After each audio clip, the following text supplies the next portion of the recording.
Ils avaient soif de grands espaces. À Saint-Rivoal, Sylvain et Myriam vivent leur rêve armoricain. Sur le versant ouest du Mont Saint-Michel, leurs vaches Black Angus ruminent chaque été l'ajonc de la Liberté.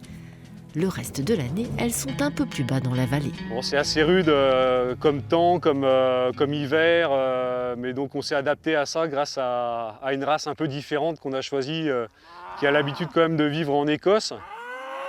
Elles sont heureuses ici, quoi. Comme nous. Nous, on est heureux, donc elles aussi. On a quelques clients qui viennent nous chercher de la viande. Et c'est vrai qu'ils aiment beaucoup venir ici parce que c'est justement apaisant. Le partenariat avec le parc d'Armorique pour pâturer les Landes, c'est juste une évidence. Avec le parc naturel, c'est exactement ce qu'on recherche aussi au niveau de l'élevage extensif.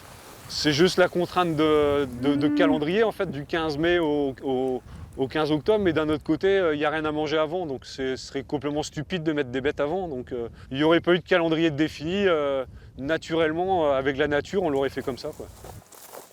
Harmonie Corollaire, naturaliste et chargée de mission Natura 2000 au parc d'Armorique, passe régulièrement les voir. Il y a suffisamment d'animaux pour que la zone soit bien pâturée. Il n'y a pas de zone de surpâturage, donc ça donne vraiment un très bon résultat sur l'état de la végétation en général. On va les déplacer d'ailleurs, parce que je vois que ça repoussait pas mal Ouais, ici. il y a de quoi manger. Ouais. Et que elles ont bien brouté de ce côté-ci. Oui, il y a de quoi faire ici. Puis c'est bien pour les touristes aussi, Ah oui. de voir du monde dans la lande. Il n'y a pas que des corrigans, il y a aussi Il y a les des vaches Black noires. Angus. Nous n'avons pas trouvé de corrigans dansant autour des orchidées de la lande. Mais un peu plus bas dans la tourbière, un botaniste vérifie la présence du drosera, plante carnivore protégée. C'est une des espèces qui vient sur les zones tourbeuses et qui profite vraiment du pâturage parce qu'elle s'installe sur de la tourbe un petit peu mise à nu. Là. On voit bien cette rosette de feuilles avec un limbe qui est garni de plein de petits poils et qui sécrète une substance collante. D'ailleurs, on voit là actuellement des insectes qui sont pris au piège ici.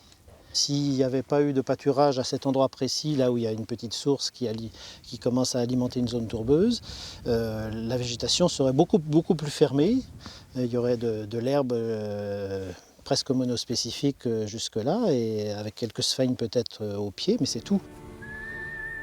La bruyère tétragone, la nartécie des marais et la linaigrette s'épanouissent également grâce au piétinement des vaches. Quant à l'espèce humaine, elle profite elle aussi du climat vivifiant des monts d'Arrée. La relève est assurée.